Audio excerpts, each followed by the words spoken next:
So I have a cast on it. I don't know. So I was up there driving on the right side. I was sitting back with the room right lane. Stay left. Stay left. We had a great time. But then we get to that's on Matt Lauer had a place. I think South Little Clinic. There's up in a lot of people. Basically, I'm sleeping with a giant piece of luggage. And I get over the challenge.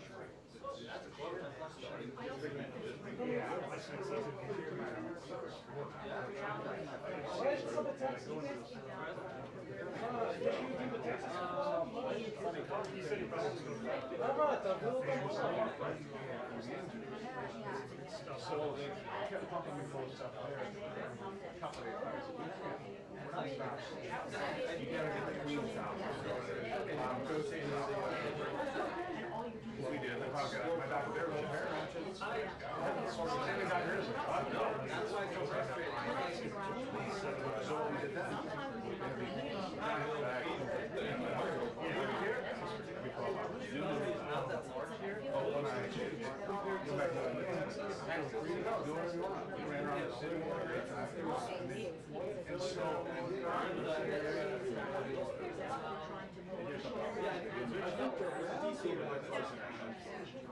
two loaded syringes.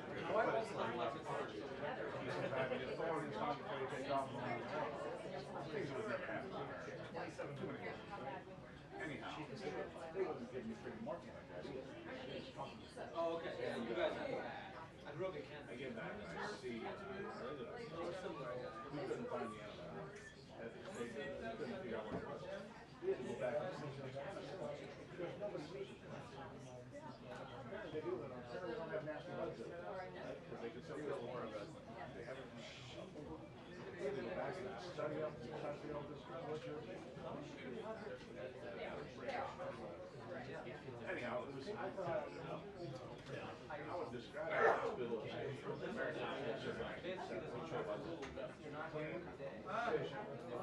not what you walk into University of Michigan or UCLA or wherever you go. In my area, I'm not sure how. Cleveland Clinic.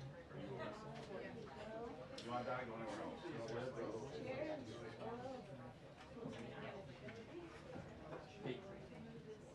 Somebody moved my stool. I had a place right You can have your stool. I just said it.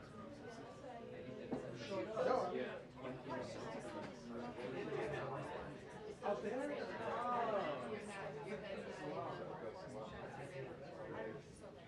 I did that. In the briefing? No, yeah. Or departures? Well, you should check that. It sends out. Well, I think he was talking about departure.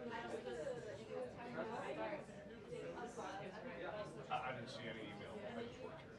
Just say something that ultimately has to stand. That's not you against you, but I have to. Well, this is why I'm trying to figure it out. No, I'm just saying he did say that, and I was confused by it myself, so I'm just bringing it to your attention. It's very true.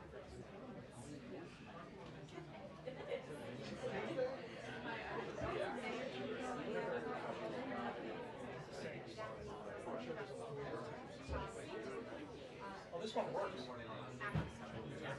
Yeah. You got they said that. Yeah, I mean, that's a good thing.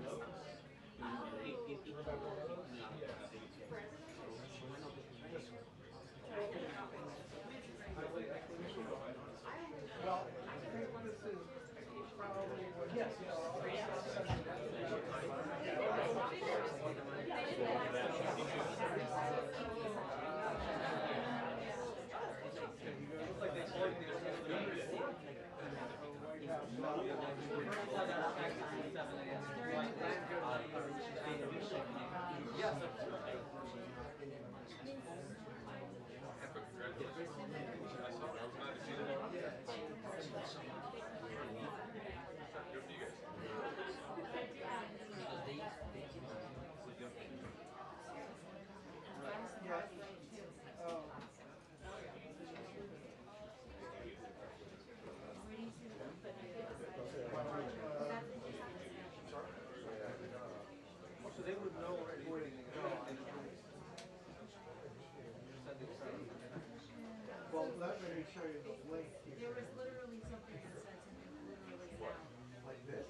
Yeah, no, I certainly didn't see it. You know, I'm just. But again, like, for the South Lawn,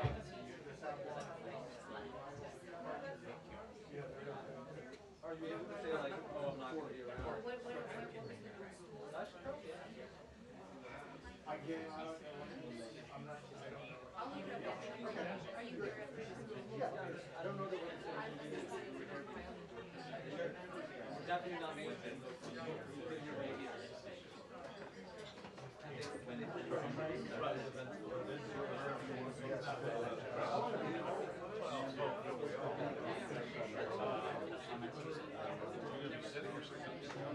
Sit down, seat it, right here. I will replace this, so I'll just tuck in. Okay. Or you might replace that. Yeah, I'm new media.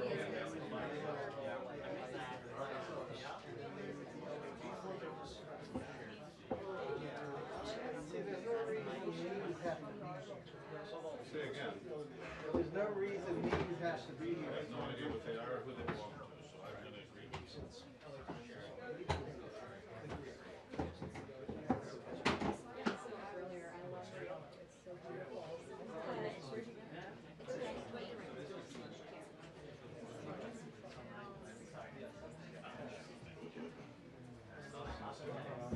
Oh, I'm great.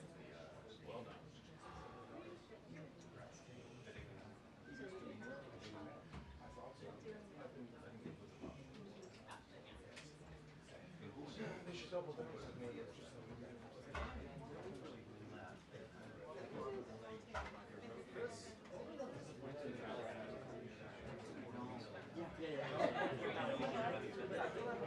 Sarah, how do we stand?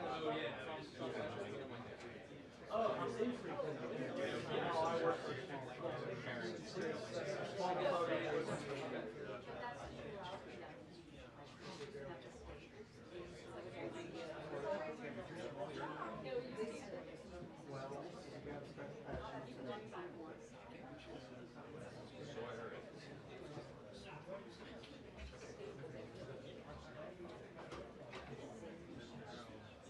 Yeah, yeah. I think they just appointed you.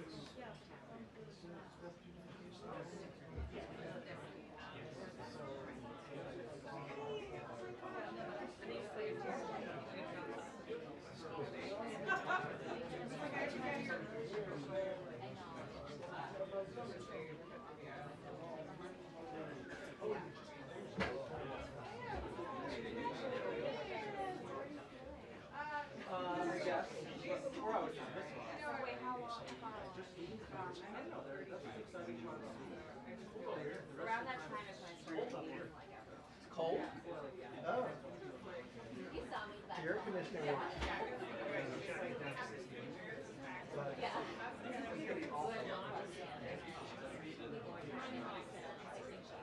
You're like, no, I don't need a back rest.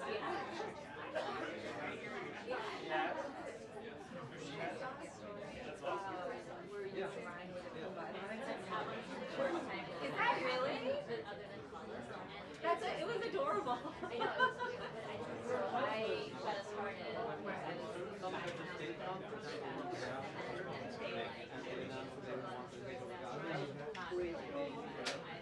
Oh, that's really funny. And then my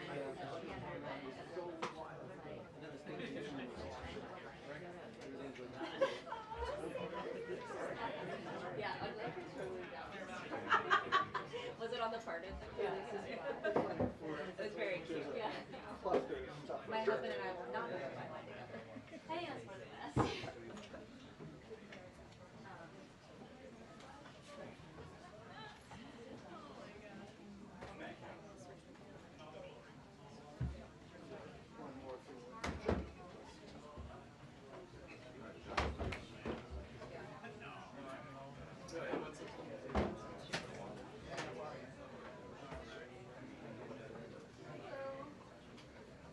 Yeah, were you gonna sit in there? I am not.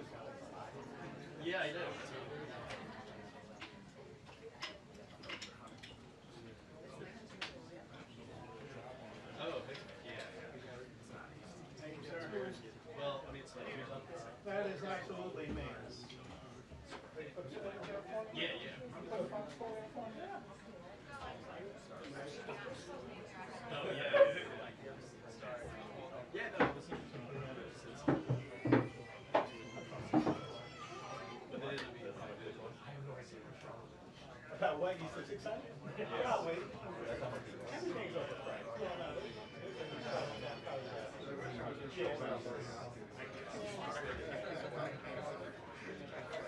Yeah, exactly. By the end of it, it's like. Yeah.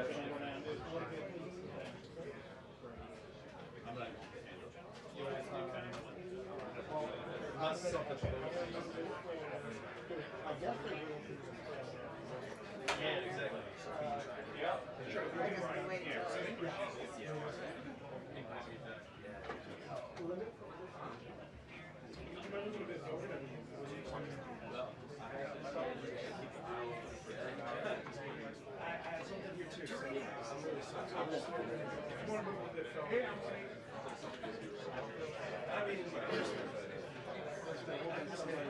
I know, but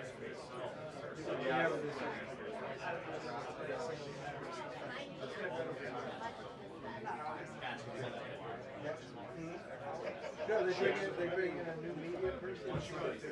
So they're a special.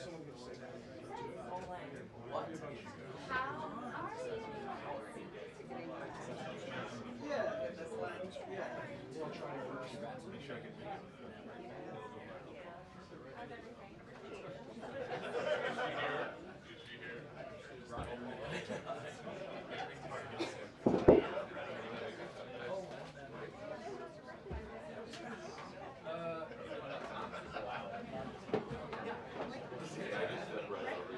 May release information. Thank you. Hello.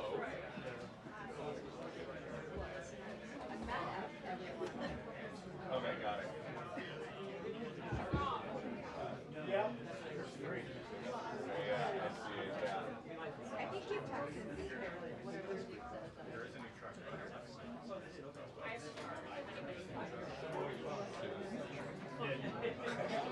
Sorry, one second.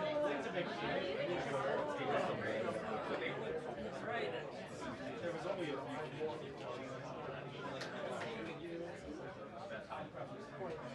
Good ticket. How are you? I've been missing you, so I haven't missed you.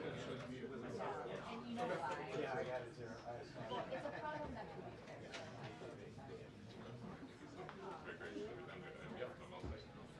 No, I'm not saying.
Yeah, thank you.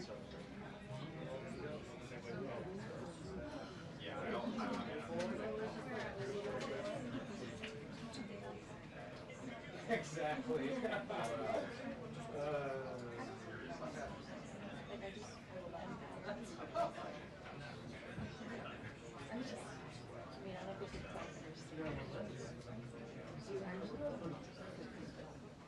So used to seeing that.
doesn't run.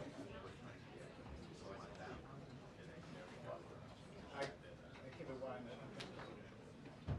That's what I'm saying. So I'm not going to go. Which I guess would keep it wise. Well, what you doing? I was thinking of those things. So I mean, I'm curious just because I was there. Yeah.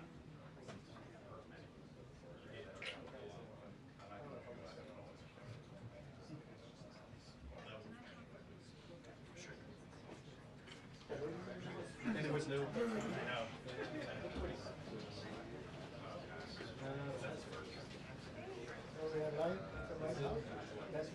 Yeah, so it was like not on high stakes. Yeah. Once again, because they want to live on life, the White House, waiting for the White House to say, that report is awesome. White House.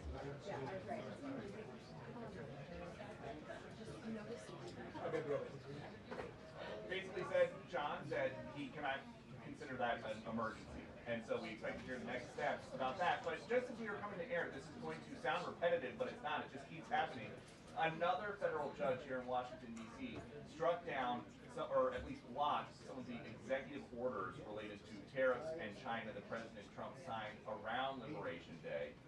And so now those are on hold too. So if you're keeping score at home, basically everything that they've been trying to do here has been determined by various federal judges throughout the country to be illegal in some way. And so they are really making the White House counsel's office earn their paychecks the last couple of weeks. We hope to hear what is next for these tariffs that are now the centerpiece of President Trump's economic agenda, if the tariffs might not be legal and if they wind up going away.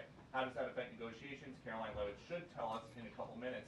Also, what's next for Doge? We learned last night, once everybody got home, that Elon Musk was beginning the process of offboarding. So he's not around anymore. We heard him complaining about the big beautiful bill because he didn't think that bills could be big or beautiful, kind of as something that he did not think was consistent with Doge cuts. But at least as far as we know, kind of an Irish goodbye for Elon Musk. He was one of the most visible faces of the administration to date, from January 20th until now, but it seems like he has gone off without a big send-off. Josh?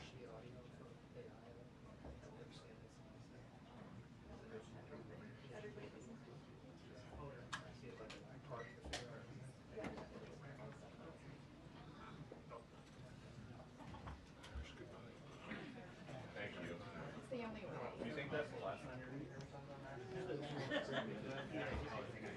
No.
Oh no, now you're telling me, yeah. I mean, New Jersey.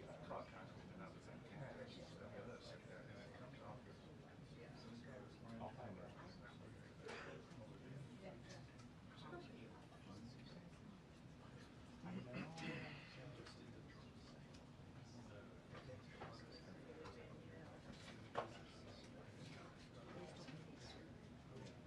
Oh, well, too late for that.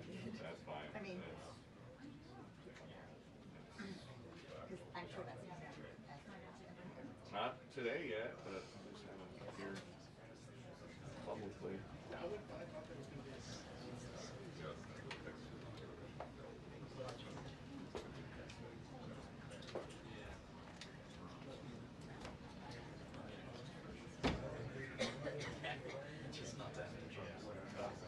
Okay. Clean. You're good. Okay. Should do more of that before we talk to people.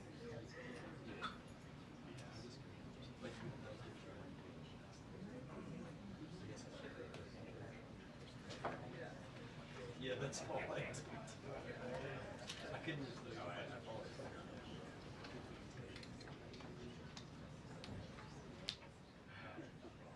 Yeah, mine's.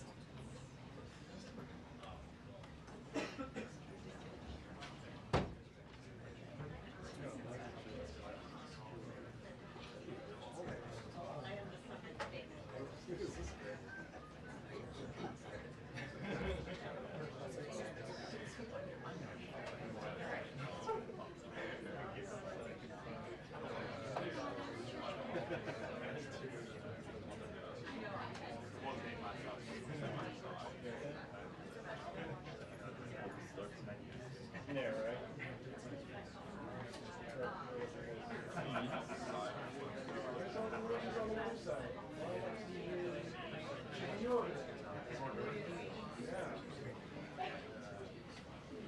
Need to go colonize.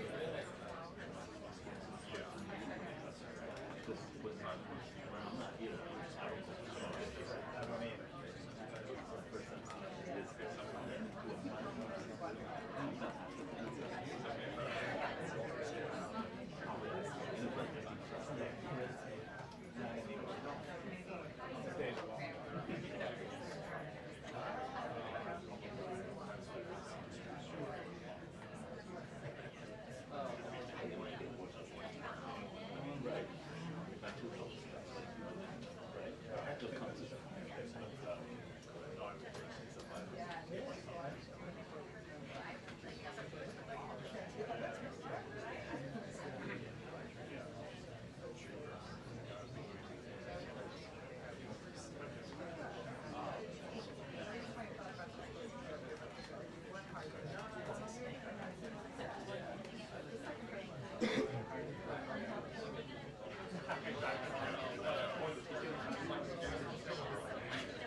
Hey, did you see my text?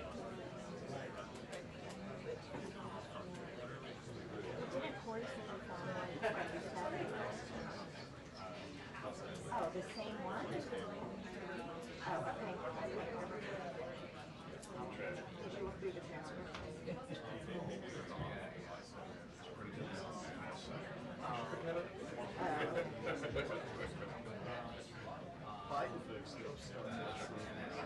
Yeah, sometimes.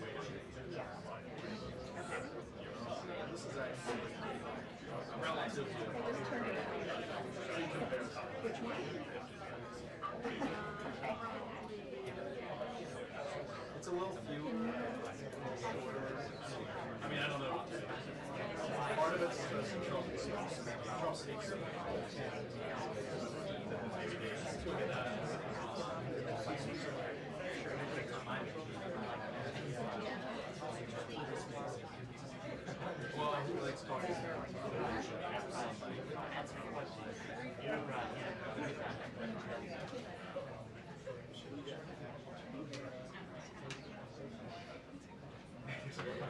So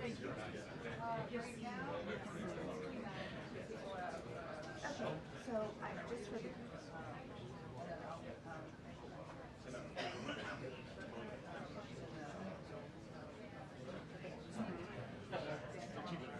no, I mean I know obviously, but it's old.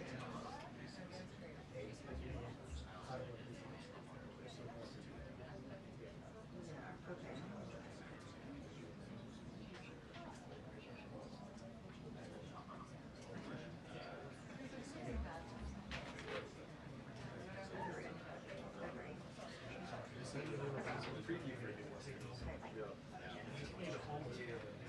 You like this? I believe it. 2 minutes until the briefing. 2 minutes until the briefing.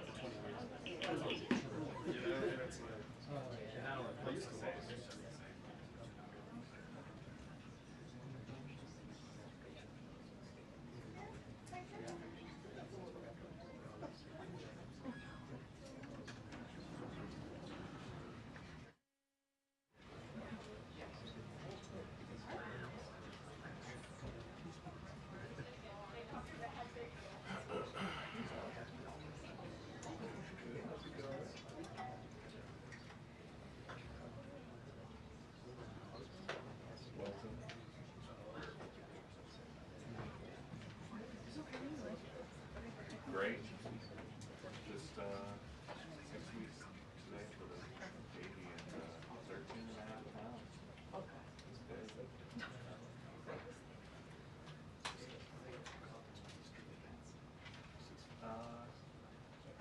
Well, I can't really say that my So,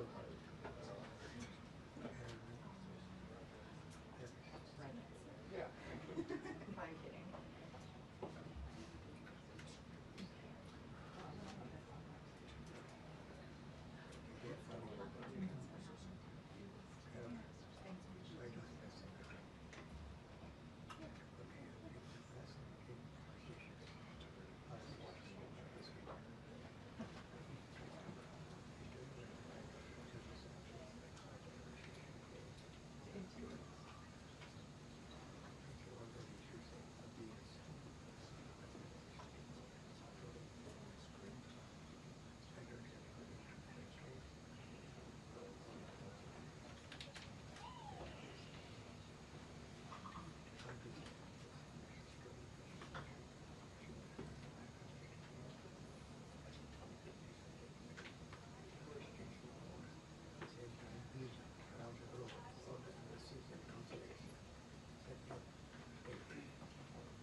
Hello, everybody. How are you? Wow, a packed room today. Last night, the Trump administration faced another example of judicial overreach. Using his full and proper legal authority, President Trump imposed universal tariffs and reciprocal tariffs on Liberation Day to address the extraordinary threat to our national security and economy posed by large and persistent annual U.S. goods trade deficits. The United States has run a trade deficit of goods every year since 1975. In 2024, our trade deficit in goods exceeded $1 trillion. Everybody agrees this is unacceptable. President Trump is delivering on his promise to fix this problem, and he has taken a long overdue and much needed bold stance for American workers after decades of our manufacturing base being hollowed out. The president's rationale for imposing these powerful tariffs was legally sound and grounded in common sense. President Trump correctly believes that America cannot function safely long-term if we are unable to scale advanced domestic manufacturing capacity, have our own secure critical supply chains, and our defense industrial base is dependent on foreign adversaries. 3 judges of the U.S. Court of International Trade disagreed and brazenly abused their judicial power to usurp the authority of President Trump to stop him from carrying out the mandate that the American people gave him. These judges failed to acknowledge that the President of the United States has core foreign affairs powers and authority given to him by Congress to protect the United States economy and national security. Congress had created the National Emergency Act to provide the congressional framework to strike down improper IEEPA use, and any questions over whether President Trump improperly imposed these IEEPA tariffs were already adjudicated in Congress following Liberation Day. Congress firmly rejected an effort led by Senator Rand Paul and Democrats to terminate the president's reciprocal tariffs. The courts should have no role here. There is a troubling and dangerous trend of unelected judges inserting themselves into the presidential decision-making process. America cannot function if President Trump, or any other president for that matter, has their sensitive diplomatic or trade negotiations railroaded by activist judges. President Trump is in the process of rebalancing America's trading agreements with the entire world, bringing tens of billions of dollars in tariff revenues to our country, and finally ending the United States of America from being ripped off. These judges are threatening to undermine the credibility of the United States on the world stage. The administration has already filed an emergency motion for a stay pending appeal and an immediate administrative stay to strike down this egregious decision. But ultimately, the Supreme Court must put an end to this for the sake of our Constitution and our country. With Congress returning next week, it's critical that Senate Republicans maintain the momentum and quickly pass the One Big Beautiful Bill. The One Big Beautiful Bill will truly make America safe and prosperous. The One Big Beautiful Bill includes the largest border security investment ever. That's why the law enforcement groups are lining up to encourage its swift passage. The National Fraternal Order of Police, the largest police union in the country, just endorsed key provisions of the bill. The FOP president announced their strong support, saying the One Big Beautiful Bill Act is more than legislation. It is a promise kept to the public safety officers across the country and a bold step toward an economy that respects, rewards, and uplifts the people who keep it safe. And the National Border Patrol Council, which represents nearly 20,000 Border Patrol agents, hailed the legislation as well. The group's president said this legislation provides a once-in-a-generation investment in the border security of our great country and will make America safer. The One Big Beautiful Bill will guarantee we can permanently have the safest, strongest, and most secure immigration system in American history. I also want to take the opportunity to debunk some false claims that have been circulating in the press about this bill. The blatantly wrong claim that the One Big Beautiful Bill increases the deficit is based on the Congressional Budget Office and other scorekeepers who use shoddy assumptions and have historically been terrible at forecasting across Democrat and Republican administrations alike. For example, just before Congress enacted the original Trump tax cuts at the end of 2017, the same CBO projected that growth would average a mere 1.9% over the next 10 years. However, by 2019, actual growth had surged to 3.4% once the Trump tax cuts went into effect, exceeding the CBO forecast by nearly 2 full percentage points. The CBO's latest forecast makes the same anemic growth assumptions as they did in 2017, missing the impact of the One Big Beautiful Bill. The CBO assumes long-term GDP growth of an anemic 1.8%, and that is absurd. The American economy is going to boom like never before after the One Big Beautiful Bill is passed. The largest middle-class tax cut in history, massive deregulation, and the most aggressive domestic energy exploration ever will fuel small businesses, further boost private investment, increase workers' wages, and supercharge economic growth. The Council of Economic Advisors has factored in the effects of all these pro-growth policies and estimated in their own analysis that growth will average 3% in the long run after the One Big Beautiful Bill is passed, which is nearly double the ridiculous CBO projection. This higher growth would result in $4.1 trillion in additional revenue over the next 10 years. Between the common sense spending reforms contained in the One Big Beautiful Bill and the robust economic growth that will be generated as a result of it, there will be no increase to the deficit. The same analysis from the CEA shows just how this historic package will unleash prosperity and ignite a blue-collar boom across America. But if the radical Democrats get their way and the One Big Beautiful Bill does not pass, Americans will face a whopping $4 trillion tax hike. This is unacceptable to President Trump. President Trump will not allow Democrats to massively raise Americans' taxes. Senate Republicans must get this bill passed. Failure is not an option. The American people are counting on Republicans to deliver. In other news, despite all the doom casting from the media, Americans are growing more and more optimistic about the economy under this president.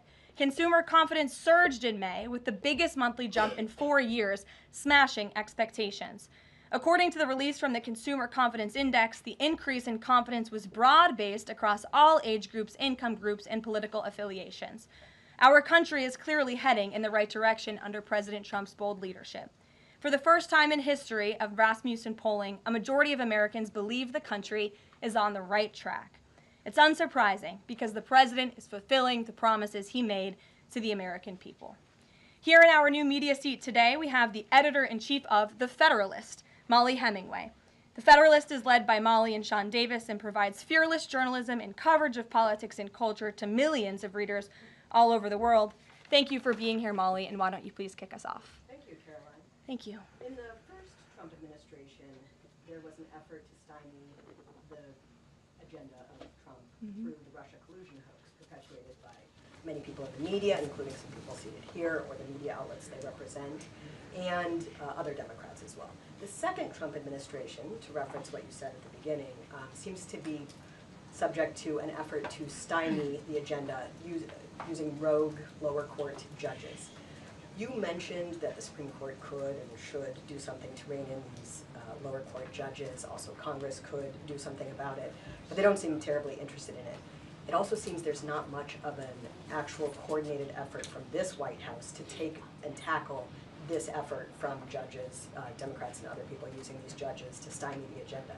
Is there an actual effort by this White House to tackle this issue in a comprehensive way, and if so, what is it?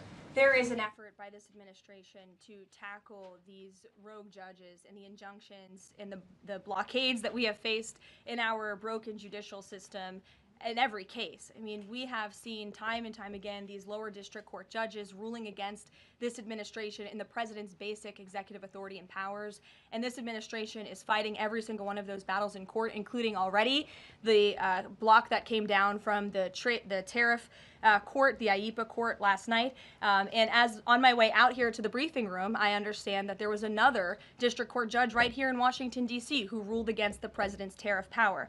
And I will get to the heart of your question, and I'm glad that we are addressing this in the room today, because nationwide injunctions ordered against the first Trump administration, Trump 1.0, account for more than half of the injunctions issued in this country since 1963. And President Trump had more injunctions in one full month of office in February than Joe Biden had in 3 years. And let me roll through some of these radical injunctions to paint the picture for the American people at home. These are not just talking points. These are real judges in the court of law who are trying to block the president's power and the policies that he was elected to enact. For example, a court ordered the Trump administration to return already deported terrorist aliens back to the United States. A court has ruled the Trump administration can't even temporarily pause our refugee programs. Courts prohibited the Trump administration from eliminating federal funding for child transgender surgery and mutilation, a practice that the American people overwhelmingly reject. A court also held that the Trump administration could not ban people experiencing gender dysphoria or mental health issues from serving in the military. Ridiculous. Courts prohibited the removal of transgender women from women's prisons despite potential physical harm to real women in those prisons, biological women. A Northern District of California judge issued an absurd ruling that the president cannot fire people within the executive branch without Congress passing a bill, even though Congress has expressly authorized the president through the Office of Personnel Management to authorize reductions in force across agencies. A court also ordered the Trump administration to rehire thousands of already fired employees in several cases. A federal judge blocked the Trump administration from defunding the Department of Education, another signature campaign promise that this president has the power to implement. Courts ordered the Trump administration could not eliminate funding for illegal DEI programs, hence the word illegal. These are illegal programs to begin with, and now the courts are trying to say this president can't roll them back. And a district court judge prohibited the president from issuing any categorical funding freezes. And then another court ordered on top of that the administration makes $2 billion of payments in 36 hours. These are just a few of the ridiculous orders that we have seen from lower district court judges every day, and we hope that the Supreme Court will weigh in and rein them in. But White House advisor Stephen Miller says it's judicial tyranny. Some people are calling it a judicial coup.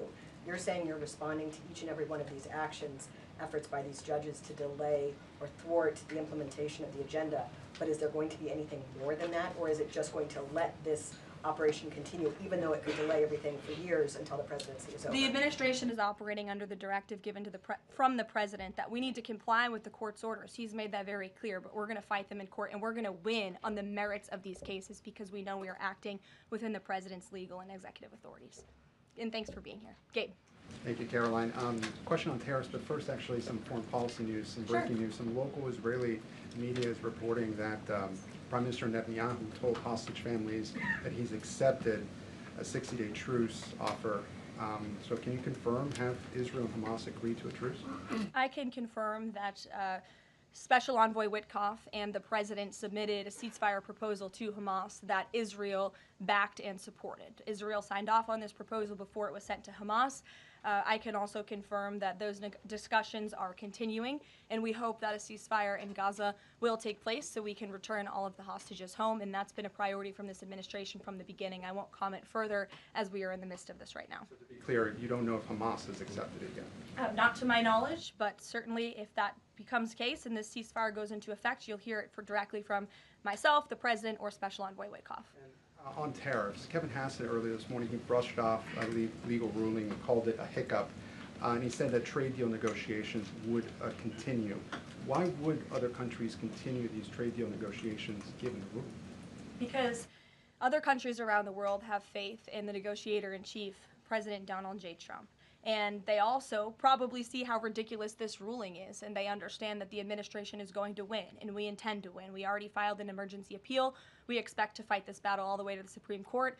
These other countries should also know, and they do know, that the president reserves other tariff authorities, Section 232, for example, to ensure that America's interests are being restored around the world. But I can confirm that our ambassador for trade, Jamison Greer, already heard from countries around the world this morning who said they intend to continue with these negotiations. Peter.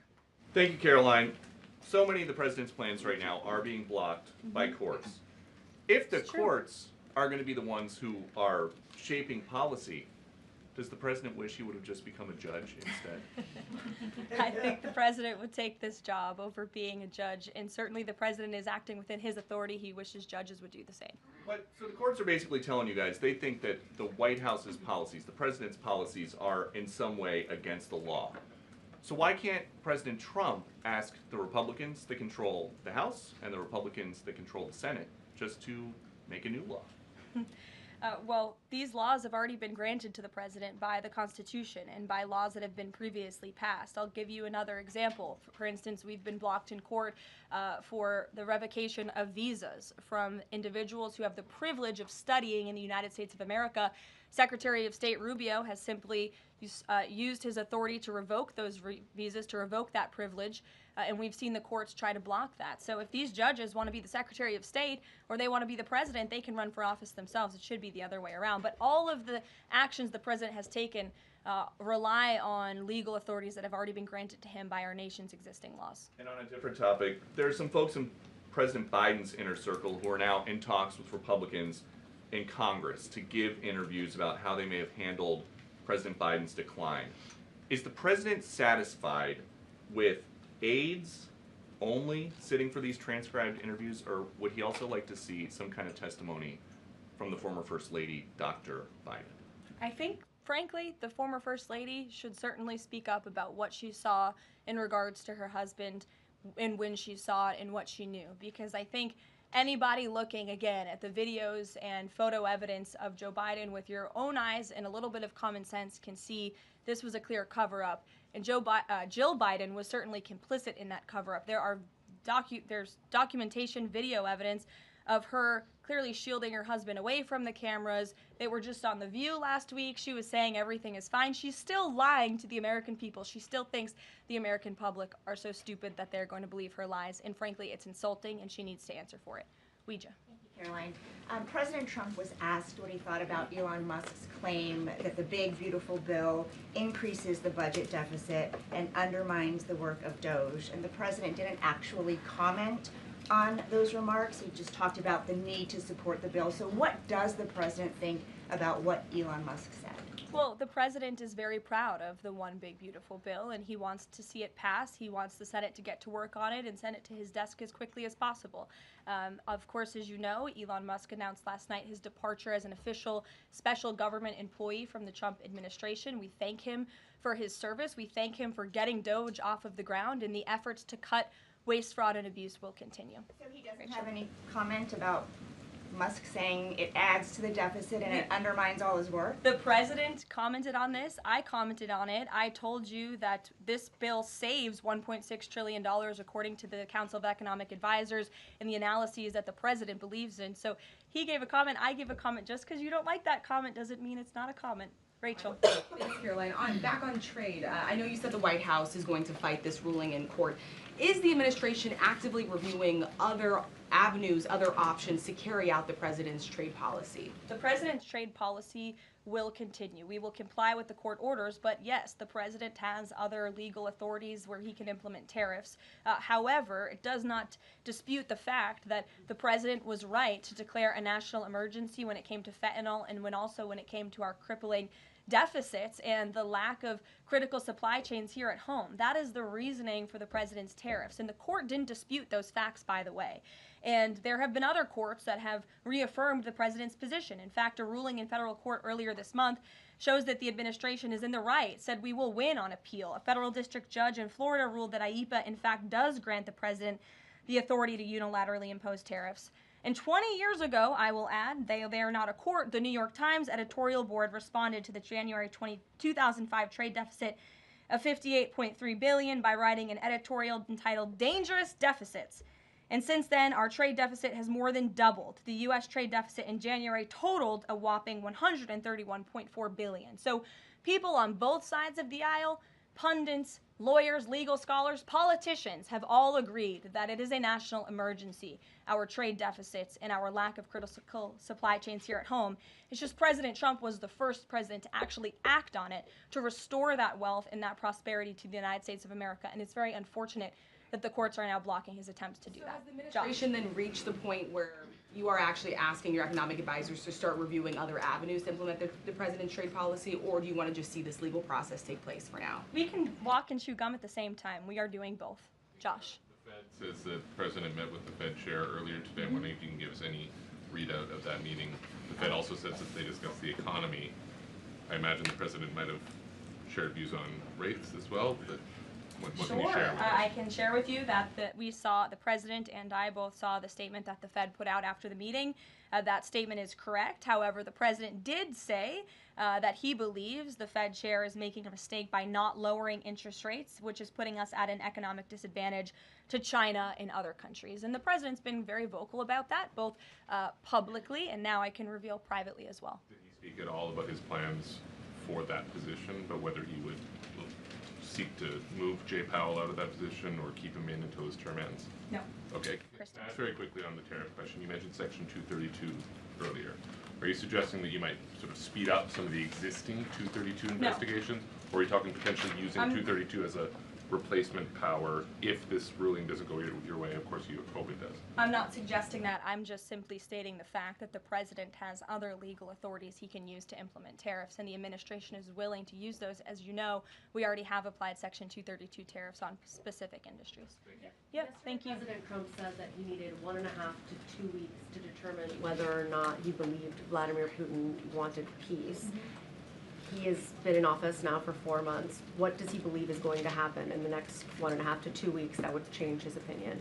Well, it is my understanding and it is our hope that Russia and Ukraine will engage in direct talks and negotiations next week in Istanbul, and we believe that meeting is going to take place, and that is a meeting the president encouraged and urged for these two sides to come together and negotiate directly. And the president has been clear from the very beginning of this conflict that he wants to see this conflict solved on the negotiating table, not on the battlefield, and he's told that to both leaders, again, both publicly and privately. So hopefully next week it will move the ball forward in this. Is the United States going to participate in those conversations? We will let you know if the president plans to send a representative. I'm not tracking that at this time. Kelly in the back. Thanks, Caroline. Sure. I wanted to just clarify once and for all the Qatari jet, the sale or the gift, because the Qatari government is asking the U.S. to clarify that the jet's pending transfer was initiated by the Trump administration. So is this something that the White House is going to do? The amount of questions we've received, and we've been incredibly clear, and I have answered this, the president has answered this, the Department of Defense has answered this. This is a government-to-government gift transfer from the Qataris to the Department of Defense, to the United States Air Force. It is now in their hands, and for further details on where that stands, I would defer you to the Department of Defense and the United States Air Force. I have nothing more for you on that. Deanna. Thanks, Caroline. 2 questions, one on Big Beautiful Bill, one on immigration. Sure. Yesterday, Trump said, we will be negotiating that bill, and I'm not happy about certain aspects of it, but I'm thrilled by other aspects of it. Wondering if you could, share any specifics on that. And in immigration, do you know how many illegal migrants have taken Trump's voucher program so far and have deported themselves? I believe it's in the thousands of those who have chosen the easier route of self-deportation, and we certainly encourage all illegal aliens who are present within our homeland to take that option. It's a much more pleasant option than being deported, and we will deport you if you're here illegally. That's our intention. As for the first question, what the president was speaking about is how this is a great bill. However, it has come as a result of a hard negotiation. It's difficult to get things done on Capitol Hill, but thanks to President Trump, this bill is moving in the right direction. And thanks to House Republicans and the leadership over there as well, who did a great job mediating both sides of the caucus to move this bill to the Senate. And now the president, again, has told his friends on the Senate side and is already engaged in those conversations to get that bill back to his desk as soon as possible. Sure. Has this administration been briefed about the incident that happened in Gaza on Tuesday during the rollout of the Gaza Humanitarian Foundation distribution of aid to Palestinians there? And should there be a ceasefire, will this administration continue to rely on this foundation for the distribution of aid to civilians? Are you referring, what incident are you referring to? Tuesday, when the aid was rolled out to Gaza for the first time in many months, and meals and food was given to hungry people thanks to President Trump. Yes, we were briefed on that plan. The president was the reason that aid went into Gaza, and he got the Israelis to support that plan. And I would add that the previous administration rejected such a plan to ensure that these starving and devastated people in the Gaza Strip were given humanitarian aid and assistance. And it was the previous administration that tried to build this pier, if you all remember it. It was brought to my attention this morning, and I thought that's a good point. Why don't I bring that up? Because there's been so much criticism. In fact, it was on the front page of a newspaper this morning about the criticism for this president having a humanitarian heart and giving people badly needed food and supplies. Nobody wanted to talk about how the previous administration failed in that endeavor. They built this pier that cost $230 million. It lasted about 20 days, and more than 60 U.S. service members were injured, as a part of this floating aid pier that did nothing for the people of Gaza. The president is opening up his humanitarian heart to get aid into the region while his team simultaneously negotiates a ceasefire and the return of all hostages. We are moving the ball forward in a positive direction for all people. The president wants to see peace for all people. Jasmine. Thanks so much, Caroline.